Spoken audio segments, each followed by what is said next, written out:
여러분 안녕하세요. 회사원입니다. 드디어 차에 요소수가 없대요. 오, 그냥 그 생수통처럼 생겼다. 이 차는 요소수 넣는 구멍이 요 기름 넣는 구멍 옆에 있어요. 요걸 열면은 이거 봐. 여기가 이제 그 경유 넣는 구멍이고 요게 요소수 구멍입니다. 저도 요번에 지금 처음 넣어보는 건데 얘를 돌리면 여기 이렇게 이거 봐.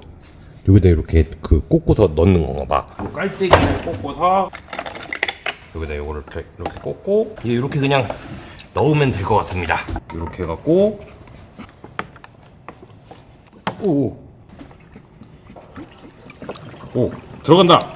이거 주유소에서 가서 넣어달라고 해도 넣어준다는데 제가 이거 처음 해보거든요. 그래갖고 직접 한번 해보고 싶었어. 아무튼 제가 이 차를 산지도 벌써 이제 1년이 되었습니다. 그 제 유튜브 채널을 쭉 보셨던 분들은 스토리를 아시겠지만 제가 처음에 아반떼 깡통 아반떼를 풀옵션으로 만들었고 그 다음에 레일을 중고차로 사가지고 와가지고 뭐 고치고 옵션 넣고 해갖고 그거는 기부를 했고요. 그게 작년 여름에 마무리가 돼서 그 이후부터 하반기부터는 요 픽업 트럭 레스턴 스포츠를 또 작업을 하고 있는데 처음에는 사실 그렇게 막 크게 손을 안 들려고 했거든요. 불편한 옵션 같은 거 한두 개 넣고 그러려고 했는데 이게 하다 보니까 또 막 이것저것 욕심이 나더라고요. 그래서 아마 당분간은 또 계속 이 픽업 트럭에 손을 댈 것 같아가지고 제가 아반떼 때부터 매년 했었던 1년 동안 뭘 했고 어떤 게 달라졌는지를 정리해보는 2023년도 렉스턴 스포츠 깡통차 변천사를 한번 해보려고 합니다.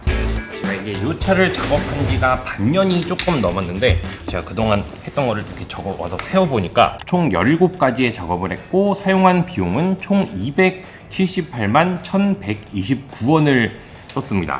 이것도 근데 절대 작은 금액은 아닌데 그래도 이번에는 감사하게도 막 여기저기서 되게 도움을 많이 주셔서 그동안 사용했던 거에 비하면 요만큼 튜닝한 거에 비하면 되게 적게 들어갔던 것 같아요. 그럼 지금부터 이 차에 어떤 작업들을 했고 난이도는 그 작업 난이도는 어땠는지 별 하나부터 5개까지 그리고 비용은 얼마를 썼고 그거를 달고 지금까지 잘 사용을 하고 있는지 활용도는 어떤지 이런 것들을 하나씩 정리해 보도록 하겠습니다. 먼저 첫 번째로 적재함 덮개 차를 밖으로 빼서 할까?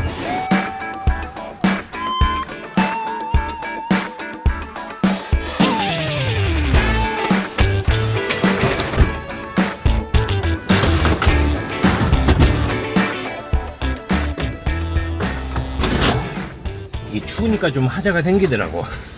이게 처음에 차를 출고할 때 달았던 적재함 덮개입니다. 요거는 이 차 신차 구입할 때 딜러분이 팀장님이 서비스로 해주셔가지고 이걸 달았던 건데 이 커버 자체는 제가 고른 거거든요.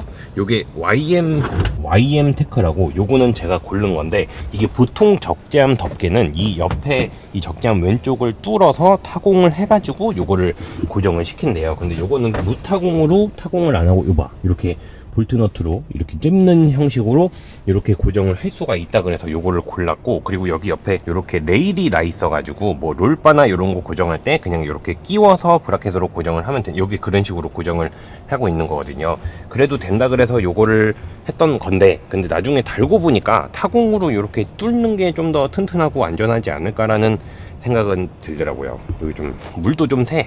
아무튼 달고 나서 잘 사용을 하고 있는데 이게 픽업 트럭을 타시는 분들은 이 덮개를 꼭 해야겠더라고요. 제가 영상에서도 몇 번 말씀드렸던 건데 이 덮개가 없으면은 자꾸 여기다가 막 담배꽁초고 쓰레기고 물 자꾸 던져. 왜 그런지 모르겠는데 이게 참 세상에는 상식적이지 않은 사람들이 꽤 계시더라고요. 그리고 두 번째로 하이패스 룸미러.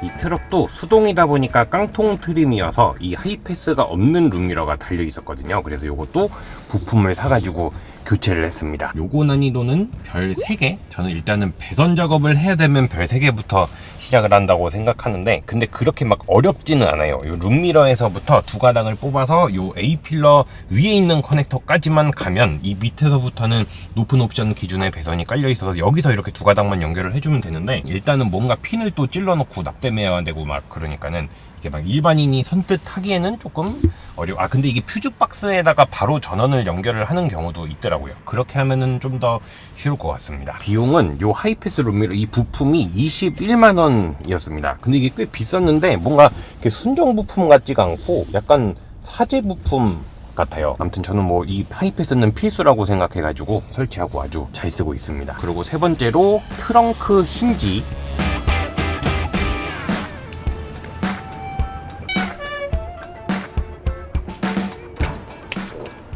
이게 트렁크 도우미라고도 부르는데 원래는 이게 이렇게 트렁크 이 덮개를 열면은 얘가 이렇게 뚝 떨어졌거든요. 저항 없이 그냥 확 내려갔는데 이렇게 열 때 서서히 내려가게끔 잡아주는 힌지를 설치했습니다. 이거는 되게 쉽습니다. 별 하나짜리인데 요거 볼트 왼쪽에 2개, 이 뒤에도 2개가 있는데 요것만 풀고 이 힌지만 이 부품만 바꿔주면은 장착이 끝납니다. 근데 사실 이거는 제가 이거 차 출고할 때 옵션에서 저거를 넣을 수가 있었거든요. 추가 옵션에서 5만 원인가를 추가하면은 트렁크 힌지를 달 수가 있다고 나와 있어서 이걸 넣을까 하다가 그때 부품을 찾아보니까 부품 값이 2만 7천 원인가 그런 거야. 그래갖고 이제 나중에 출고하고 내가 직접 달면은 그게 더 세이브를 돈을 아낄 수가 있으니까 그렇게 해야겠다 라고 이제 저걸 안 놓고 출고를 했는데 그게 요거 하나 가격이었던 거죠. 이거 하나에 27,000원, 이게 왼쪽 오른쪽 2개니까 곱하기 2, 그래서 요거 2개가 54,000원이었습니다. 그러니까 굳이 돈 더 내고 고생을 이렇게 사서 한 거죠. 근데 이거는 써보니까는 되게 편합니다. 이게 없을 때는 막 이게 이 덮개를 올리려면 그래도 꽤 무거워가지고 막 이렇게 몸무게를 실어서 올렸어야 되는데 이제는 그냥 한 손으로도 이렇게 할 수가 있으니까 이거는 약간 필수라고 생각이 들 정도로 되게 잘 쓰고 있습니다. 그리고 다음으로 네 번째 휠 타이어.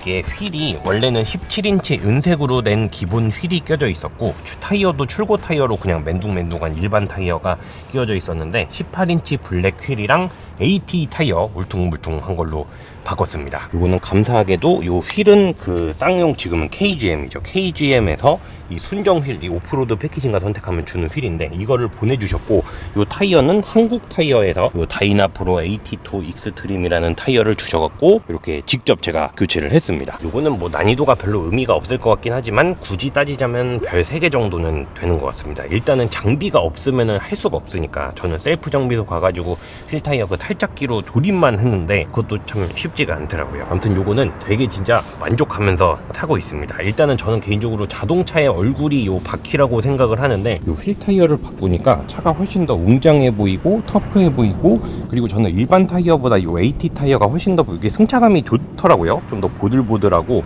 그리고 실제로도 약간 오프로드 산길 같은데도 그냥 맘 편하게 갈 수가 있고 그래갖고 진짜 만족하면서 잘 타고 있습니다. 그리고 바로 이어서 캘리퍼 도색.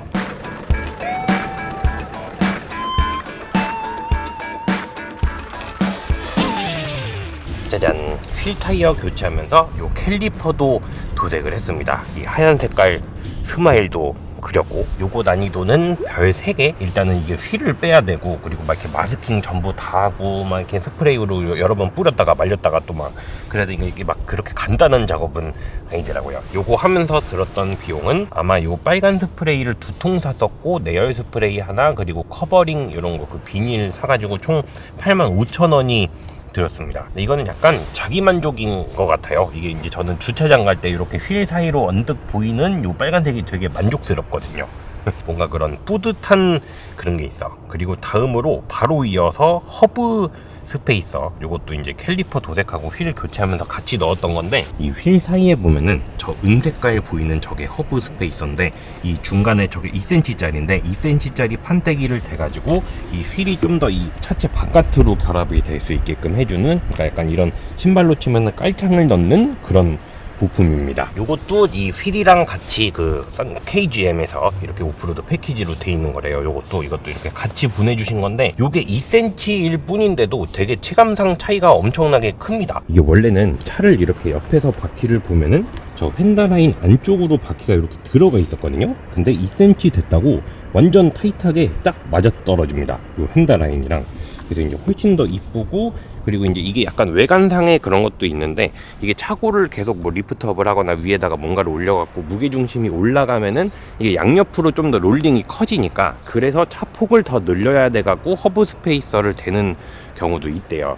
뭐 제 차는 그 정도까지는 아닐 것 같기도 하지만은, 저는 개인적으로 정말 만족스러운 작업인데, 이거 끼우면은 안 좋다는 의견들도 있으시더라고요. 그리고 또 바로 이어서 7번째로 타이어 레터링, 요 한국 글씨랑 저 밑에 보이는 다이나프로 82 익스트림 글씨를 제가 직접 전부 다 색칠을 했습니다. 이게 제가 그 레이싱 타이어 같은 데 보면은 이렇게 하얀색으로 글씨, 그거는 이제 스티커 같은 거 붙인 건데, 그런 걸 보고 꽂혀갖고 제가 이렇게 색칠을 한 건데 이게 장난 아니었어요. 난이도는 이게 되게 단순 반복 작업이었거든요. 뭐 난이도로 치자면 별 하나짜리인데, 이게 엄청나게 안 칠해집니다.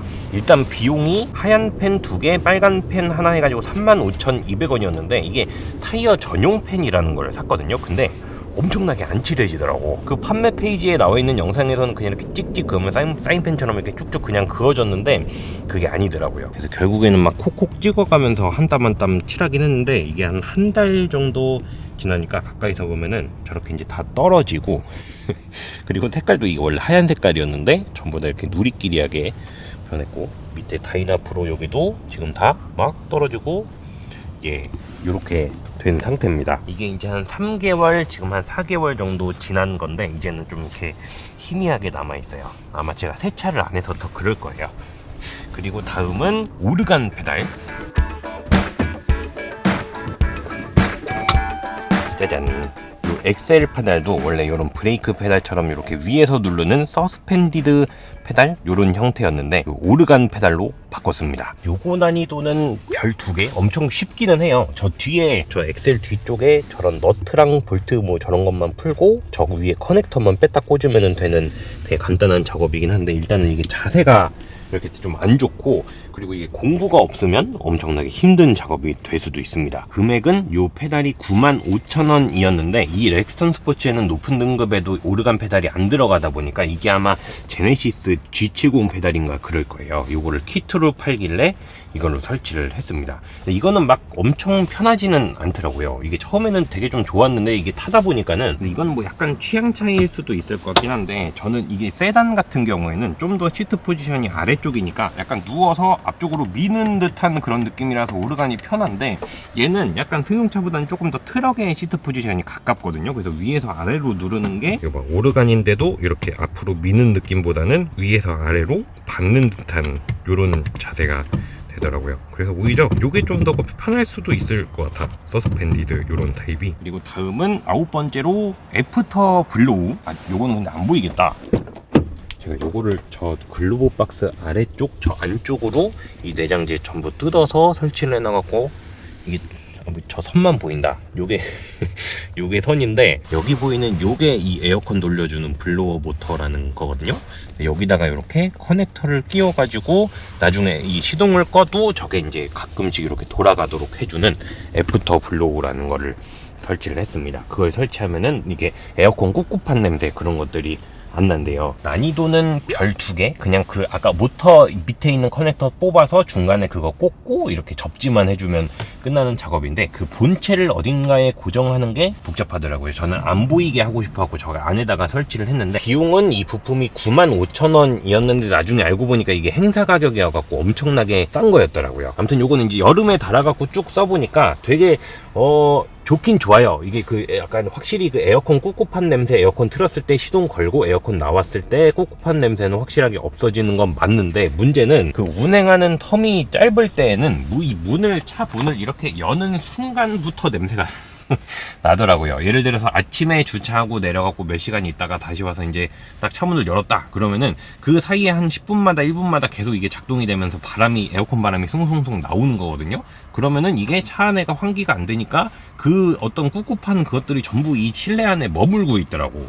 그래서 이제 뭐 예를 들어 다음날 문을 열면 괜찮은데, 몇 시간 뒤에 이렇게 문 열면은, 예, 그리고 겨울이 되니까 이게 쓸데없이 계속 돌아가가지고 좀 껐으면 좋겠는데, 제가 이 내장재 안쪽에 숨겨놔갖고 얘를 지금 끌 수가 없어요. 그래서 이렇게 손이 닿는 데다가 이런 발판이나 아니면 이런 데다 이렇게 양면 테이프로 설치를 하는 게 제일 좋은 것 같습니다. 그리고 다음은 롤바.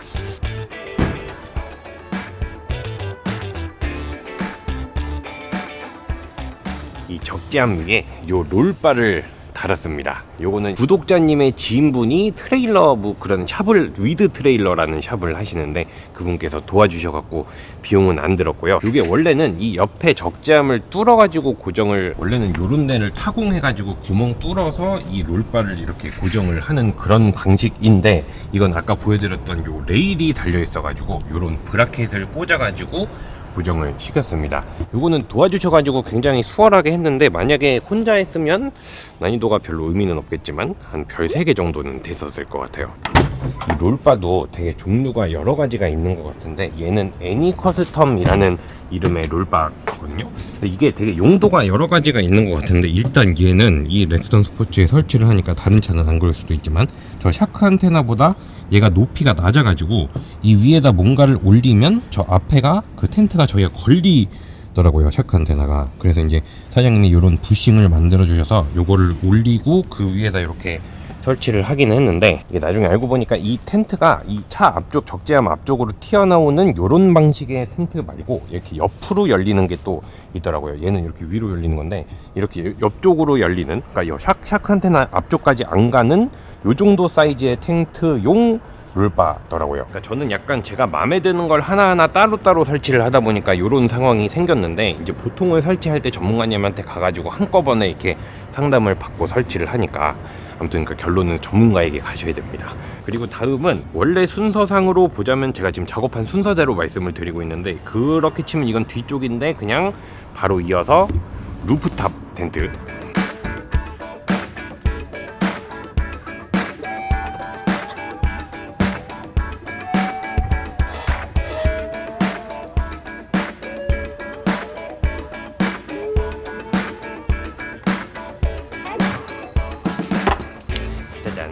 차 위에다가 텐트를 달았습니다. 이거 봐, 이렇게 삼각형 텐트인데 여기 옆에다가 이제 사다리 걸고 저기로 사다리로 올라가고 여기로 들어가서 자고 그럴 수 있는 텐트예요. 코리아 오버랜더, 이게 버뮤다 텐트인가 그랬는데, 제가 이 렉스턴 스포츠에서 살 때부터 광고에 그 이시영님이 선전했던 텐트거든요. 그래서 요거를 차를 사면은 얘를 꼭 달아야겠다라고 생각을 하고 있었는데, 감사하게도 요 코리아 오버랜더 대표님이 연락을 주셔가지고 이걸 협찬을 해주셨습니다. 이 텐트를 여기로 보내주셔가지고 설치는 제가 직접 했거든요. 근데 난이도가 별 4개는 되는 것 같아요. 일단 혼자서는 거의 하기가 어렵다고 보면 되고, 이게 엄청 무거워서 저는 여기 그 건물주님이 호이스트라고 이렇게 무거운 거 들어올리는 그런 기계가 있으셔서 어찌어찌 막 맞춰갖고 설치를 하긴 했는데, 하면서도 그 좌우 비율 맞추고 이렇게 앞뒤로 안 쏠리게 중심 잡고, 이게 되게 좀, 그러니까 개인이 하기는 굉장히 어려운 작업인 것 같습니다. 그럴 일도 없기는 하겠지만, 아무튼 요거 달고서 이제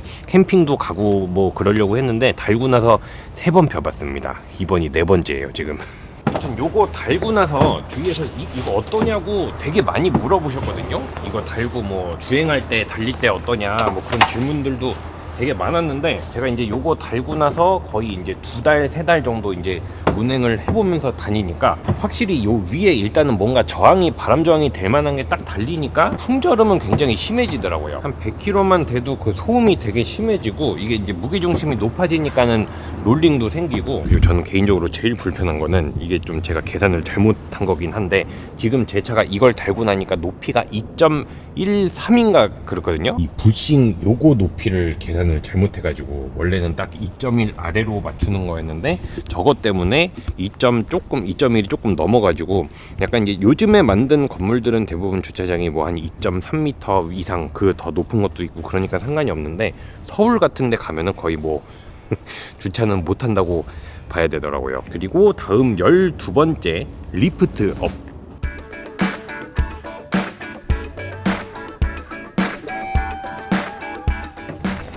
그 네오테크라는 브레이크 서스펜션 만드는 회사에서 무려 이 트럭의 그 서스펜션을 개발을 해주셔갖고 리프트 업을 하면서 서스펜션을 교체를 했습니다. 요게 조절식 쇼업소버인데, 저 위에 거를 돌리면은 요 댐핑 압력도 조절이 되고, 이게 딱딱한지 부드러운지 이렇게 그런 것도 조절을 할 수가 있고, 저 밑에 보이는 저게 레트럴 바라고 저 긴 막대기도 교체를 했습니다. 이게 높이도 조절을 할 수 있는 쇼업소버여가지고 이게 2인치를 올렸거든요. 그러니까 5cm가 요만큼 이렇게 높아진 건데, 이게 엄청 좋아요. 아니 이게 승차감이 진짜로 좋아져가지고 저는 사실 처음에는 이게 플라시보 효과인가 좀 기분 탓인가 바꿨으니까 그런 생각이 들어서 막 이 사람 저 사람 태워봤는데 하나같이 전부 다 좋아졌다고. 승차감이 그러니까 좋아진 게 맞더라고요. 승차감도 되게 좋아졌고, 그리고 무엇보다 제일 좋은 건 이게 차고가 높아지니까 이 차 안에서 보이는 뷰가 아예 다릅니다. 예를 들면 고속도로 같은데 승용차 세단 요런 거 이제 타고 가면은 그 도로 양옆에 벽이 높으니까 그 너머의 풍경이 전혀 보이지가 않잖아요. 근데 이거는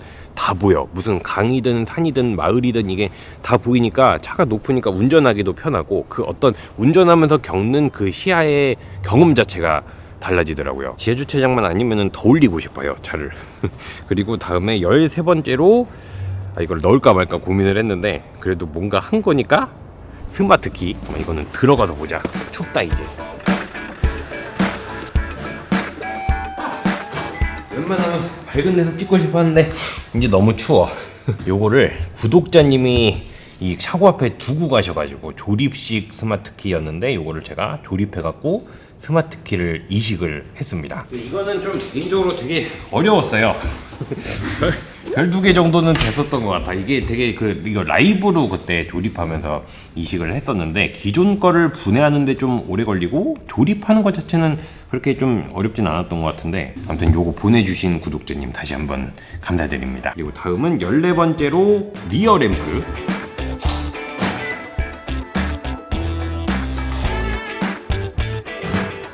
겁나 멋이죠? 기존에는 그냥 은색 테두리가 들어간 조금 희어멀건한 그 할로겐 전구가 들어가 있는 리어 램프였는데 이렇게 LED 리어 램프로 바꿨습니다. 이 리어 램프는 이 램프 만드는 제조사에서 너무너무 감사하게도 요거를 보내주셨어요. 요거랑 앞에 들어가는 안개등도 LED로 같이 보내주셔가지고 비용은 안 들었고 난이도는 별 3개 정도는 되는 것 같습니다. 이거는 그냥 이렇게 뺐다가 끼기만 하면 되는 작업이긴 한데 뭔가 하나 배선 작업을 해야 되거든요. 접지를 수정했었나? 근데 이거는 이 LED도 LED지만은 일단은 이 램프가 너무 이쁩니다. 너무 더럽네 근데. 아니 좀 심하게 좀 눈이 계속 많이 와가지고. 예, 아무튼 이게 약간 블랙 필름 중간에 끼워놓은 것처럼 이렇게 검정색으로 포인트들이 있거든요. 그래서 이 제 차랑 흰 껌이랑 진짜 너무너무 잘 어울립니다. 요 흰 껌에 빨간색 포인트들 이렇게 들어가 있는, 아무튼 정말 너무너무 만족스러운 작업이었었어요. 그리고 다음은 15번째로 신형 범퍼. 짜잔, 가장 최근에 했던 장기 시리즈였는데 제 차가 22년식 렉스턴 스포츠인데 23년에 나온 렉스턴 스포츠 쿨맨 범퍼로 교체를 했습니다. 일단 난이도는 별 5개예요. 여기 있는 요게 기존 범퍼거든요. 이렇게 보면은 그릴이나 이런 형상도 다르긴 한데 결정적으로 요런 램프랑 안개등이랑 이게 아예 모양이 다릅니다. 그래서 이 범퍼에 맞는 램프랑 안개등이랑 전부 다 교체를 해줘야 됐었고, 이거를 교체를 하다 보니까 배선도 또 달라가지고 배선도 다르고 안에 퓨즈박스도 바꿔야 되고 막 아무튼 엄청나게 오래 걸리고 힘들었던 작업이었어요. 요거는 하면서 도움 주신 분들이 굉장히 많았습니다. 일단 요 헤드램프는 그 헤드램프 중고 부품 가게 하시는 그린모터스 사장님이 선물로 주셨고, 이 안개등은 아까 그 리어램프 보내주신 제조사에서 같이 보내주셨고, 이 헤드램프는 제가 교체를 하면 불법이니까 요거는 이제 제가 뗄 수가 없었는데 요거는 또 덱스크루 계양점 사장님이 거기 가가지고 이제 교환을 해주셔갖고 도움을 주셔갖고 교체를 했고, 아무튼 뭐 따라 하실 분들은 안 계시겠지만 절대로 예, 전문가에게 가셔야 됩니다. 비용은 일단 총 들어간 비용은 232,650원이 들었고요. 이게 처음에 범퍼 커버랑 부속품이랑 뭐 이런 거 이제 처음에 샀던 건 주문한 게 한 140만 원 정도였는데 이제 하고 나니까 뭐 배선 다르고 퓨즈박스 추가로 사고 뭐 부러지고 막 중간에 해먹은 것도 많았거든요. 그런 것도 다시 사고 그러다 보니까 최종적으로 200만 원이 넘게 들었습니다. 엄청난 지출이 있던 작업이기는 했는데 그래도 이걸 하고 나니까 진짜 너무너무 만족스러워요. 이게 진짜 차종 자체가 달라져 보일 정도로, 이게 기존 범퍼는 뭐랄까 좀 더 약간 투박하고 좀 더 이렇게 트럭스럽고 그런 느낌이었다면 이 범퍼, 신형 범퍼, 쿨맨 범퍼가 훨씬 더 웅장해 보이고 더 세련되고 램프들도 다 LED로 바뀌니까 그러니까 도시에서 타고 다니기에 훨씬 더 잘 어울리는 그런 모양인 것 같아요. 아직도 약간 그 주차장 갈 때 혼자 굉장히 뿌듯해 하면서 이렇게 가끔 이렇게 보면서 갑니다. 그리고 바로 이어서 기름통. 이것도 넣을까 말까 고민을 했는데 어쨌든 이것도 단 거니까 이거는 알리익스프레스에서 구입해가지고 달았는데, 잠깐만, 배터리가 켜져 있었네. 알리에서 구입을 해가지고 달았는데 일단 난이도는 별 하나입니다. 저기 뒤에 저 이상한 거 저렇게 끼워가지고 걸기만 하면은 끝나는 굉장히 간단한 작업이거든요. 이게 이름이 뭐였더라? 제리캔인가? 뭐 그렇게 불렸었는데, 아무튼 금액이 알리에서 두 개에 48,379원이었습니다. 근데 저는 이게 되게 개인적으로 굉장히 마음에 들거든요. 막 이렇게 빨간색 포인트 생겼다고 되게 뿌듯해하고 저런 빨간색 캘리퍼랑 이런 거 이렇게 잘 맞다고 그러고 뿌듯해하고 있었는데, 주위에서 그게 뭐냐고 좀 웃기다고. 그리고 마지막 17번째 도어 스판 램프.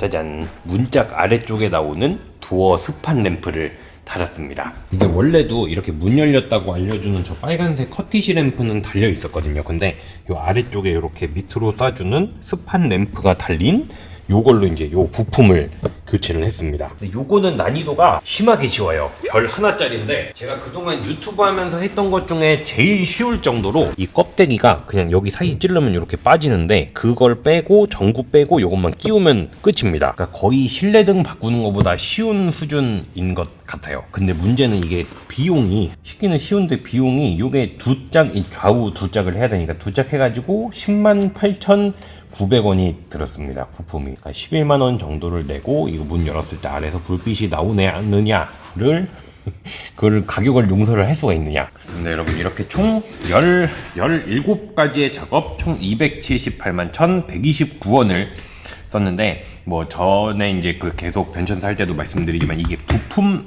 값만이고 그 어떤 재료나 이걸 하기 위한 공구 이런 것들은 전부 빠져있는 금액이거든요.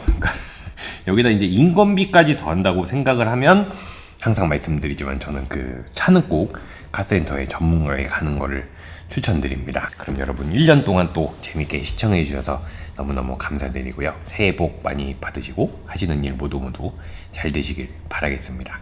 그럼 여러분 다음에 봬요.